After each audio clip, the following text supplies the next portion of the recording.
اعوذ باللہ من الشیطان الرجیم بسم اللہ الرحمن الرحیم ولا تقتلوا اولادکم خشیۃ املاق نحن نرزقکم وإیاہم ان قتلهم کان خطئا کبیرا ولا تقربوا الزنا انه كان فاحشة وساء سبيلا صدق اللہ العظیم۔ یہ سمجھے تھے کہ بوئے گل امین راز گلشن ہے،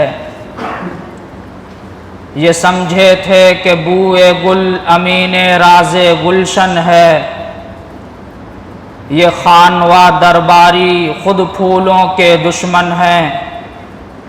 جنہیں اب تک کالی گھٹا کا پہچان بھی نہ آیا،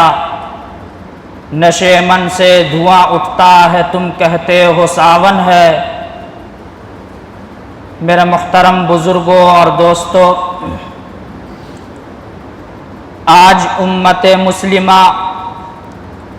غیروں کی دیکھا دیکھی جس راستے اور جس نہج پر چل پڑی ہے، اس میں سوائے نقصان اور حسرت و افسوس کے اور کچھ بھی نہیں۔ آج یورپ، برطانیہ اور مغرب کے اندر جو کچھ ہو رہا ہے،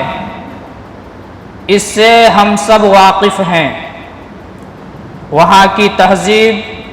وہاں کا تمدن، وہاں کا کلچر، وہاں کی سوسائٹی، وہاں کا خاندانی نظام بالکل چوپٹ ہو چکا ہے، غیرت و حمیت کا جنازہ نکل چکا ہے، اور وہاں کے لوگ کھلے عام زناکاری اور شہوت رانی میں مبتلا ہو چکے ہیں۔ اور نبی اکرم صلی اللہ علیہ وسلم نے جو پیشین گوئی کی تھی کہ ایک وقت ایسا آئے گا کہ انسان کھلے عام سرے بازار چوپایوں اور گدھوں کی طرح زناکاری کریں گے، شہوت رانی کریں گے، بدکاری کریں گے، بالکل ویسے ہی کچھ مناظر آج یورپ اور برطانیہ کے اندر برپا ہے۔ عورت جسے اسلام نے حسن کی ملکہ، عورت جسے اسلام نے گھر کی شہزادی اور گھروں کی ملکہ قرار دیا تھا، آج شیطان نے اسی عورت کو گھروں سے نکال کر بازاروں میں مردوں کے شانہ بشانہ کھڑا کر دیا، اور اس کے چہرے سے حجاب کو نوچ لیا گیا، سر سے دوپٹہ چھین لیا گیا، آنکھوں سے شرم و حیا لوٹ لی گئی، اور بالکل عریاں کر کے تعلیم گاہوں، اسکولوں، کالجوں، یونیورسٹیوں، پارکوں، ہوٹلوں، اسمبلیوں، کھیل کود کے میدانوں میں لا کر کھڑا کر دیا۔ ایسے افسوسناک حالات میں خواتین اسلام کی اصلاح اور تربیت صرف ضروری ہی نہیں، بلکہ میں تو یہ سمجھتا ہوں کہ ایسے وقت میں فرض عین ہو چکا ہے، اور ہم سب کی ذمہ داری بنتی ہے کہ فرداً بھی اور اجتماعاً بھی جس سے جو ہو سکے خواتین اسلام کی اصلاح اور تربیت کی فکر کرنی چاہیے، اس لیے کہ بچے کا پہلا مدرسہ اور مکتب جو ہوا کرتا ہے وہ ماں کی گود ہوا کرتا ہے۔ ایک عورت کی اصلاح صرف ایک فرد کی اصلاح نہیں ہے، بلکہ ایک خاندان کی اصلاح ہے، ایک جماعت کی اصلاح ہے، ایک قبیلے کی اصلاح ہے۔ خود حضور اکرم صلی اللہ علیہ وسلم خواتین اسلام سے گاہے بگاہے خصوصی خطاب فرمایا کرتے تھے، اور خاص طور سے اس وقت جو پوری دنیا کے حالات ہیں اور میڈیا اور سوشل میڈیا کے ذریعے خواتین اسلام کو جو ورغلایا جاتا ہے، مسلم عورتوں کو جو یہ طعنہ دیا جاتا ہے کہ اسلام نے عورتوں کے حقوق کی پاسداری نہیں کی، عورتوں کے حقوق کا خیال نہیں رکھا، کبھی حقوق نسواں کا نام دیا جاتا ہے اسے، کبھی ہمارا جسم اور ہماری مرضی کا نعرہ دیا جاتا ہے۔ شاید وہ لوگ تاریخ سے ناواقف ہیں جو یہ کہتے ہیں کہ اسلام نے عورتوں کے حقوق متعین نہیں کیے اور عورتوں کے حقوق کو پامال کیا ہے۔ انہیں تاریخ کا مطالعہ کرنا چاہیے کہ اسلام سے پہلے 6 صدی عیسوی میں دنیا جہان کی کیا حالت تھی۔ چاروں طرف ظلم و ستم کی حکمرانی تھی اور خاص طریقے پر نجد، حجاز اور شمالی عرب کی حالت بہت ناگفتہ بھی تھی، اور ایسا لگتا تھا کہ یہ لوگ کبھی تہذیب و تمدن سے آشنا ہوئے ہی نہیں۔ عرب کے لوگ علم و فن سے یکسر نابلند ہو چکے تھے، چند نفوس کے علاوہ کوئی لکھنا اور پڑھنا نہیں جانتے تھے۔ یہ حضرت انسان جسے اللہ رب العزت نے اشرف المخلوقات کے لقب سے آراستہ اور پیراستہ کیا تھا، اپنے خالق حقیقی کو چھوڑ کر مصنوعی خداؤں کے سامنے ہاتھ پھیلائے ہوئے تھا۔ وہ پیشانی جسے اللہ رب العزت نے اس لیے سربلندی عطا فرمائی تھی کہ وہ صرف پروردگار کے سامنے جھکے، وہ پیشانی لات اور عزا کے سامنے جھکا ہوا تھا، اور انسان اپنے ہاتھوں سے تراشے ہوئے بتوں کے سامنے سجدہ ریز تھا اور ان کے سامنے ہاتھ پھیلائے ہوئے تھا۔ انسان شرافت اور عزت کے زرعی تاج کو تار تار کر کے ضلالت و غباوت کے اندھیروں میں بھٹک رہا تھا۔ عرب کی وہ سرزمین جو انبیاء کا گہوارہ تھی اور جو بڑے بڑے جلیل القدر پیغمبروں کی قدم بوس تھی، وہ نفس پرستی کا شکار ہو چکی تھی، اور اسی طرح خدا پرستی معدوم ہو چکی تھی۔ بت پرستی عالم شباب پر پہنچ چکا تھا، اور بت پرستی کا یہ عالم تھا کہ کسی کو پہاڑ کی جاہ و جلال میں بھگوان نظر آیا تو کسی نے سمندر کی طغیانی کو بھگوان اور ایشور کا روپ دیا، کسی کو آسمان کے ستاروں کے جھرمٹ میں خالق کائنات نظر آیا تو کسی نے شیر کی دہاڑ اور سانپوں کی ڈنکوں میں بھگوان ایشور اور خالق کائنات کو تلاش کیا۔ ان کی سنگ دلی اور شقاوت قلبی کا یہ عالم تھا کہ وہ اپنی دودھ پیتی بچیوں کو اپنی ماں کے گود سے چھین کر اسے زندہ زمین میں دفن کر دیا کرتے تھے، اور فقر و فاقہ کے ڈر سے اپنے بچوں کو قتل کر دیا کرتے تھے۔ قرآن نے اس کا نقشہ کھینچا اور کہا وَلَا تَقْتُلُوا أَوْلَادَكُمْ خَشْيَةَ إِمْلَاقٍ نَحْنُ نَرْزُقُكُمْ وَإِيَّاهُمْ إِنَّ قَتْلَهُمْ كَانَ خِطْئًا كَبِيرًا وَلَا تَقْرَبُوا الزِّنَا إِنَّهُ كَانَ فَاحِشًا وَسَاءَ سَبِيلًا، کہ فقر و فاقہ کے ڈر سے، تنگ دستی کے ڈر سے اپنی بچیوں کو اور اپنے بچوں کو قتل مت کرو۔ جس طرح ہم تمہیں رزق دیتے ہیں اسی طرح تمہارے بچوں کو بھی رزق دیں گے، اور زنا کے قریب مت جاؤ، اس لیے کہ یہ بےہودہ فعل اور بےہودہ راستہ ہے۔ یہ حالت تھی زمانہ جاہلیت میں بچیوں کا۔ 6 صدی عیسوی میں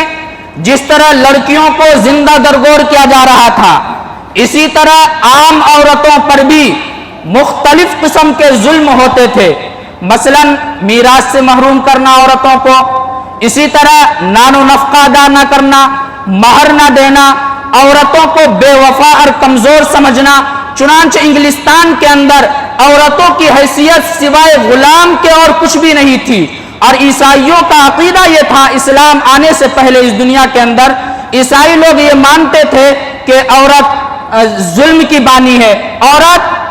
اگر کسی کا نام ہے تو وہ فوراً اس کا ذہن اس طرف جاتا تھا، گناہ کی طرف جاتا تھا۔ اور عرب کے بعض قبائل ایسے تھے جو عورت کو انسان ماننے کے لیے تیار نہیں تھے، اور خاص طریقے پر مکہ کے لوگوں کو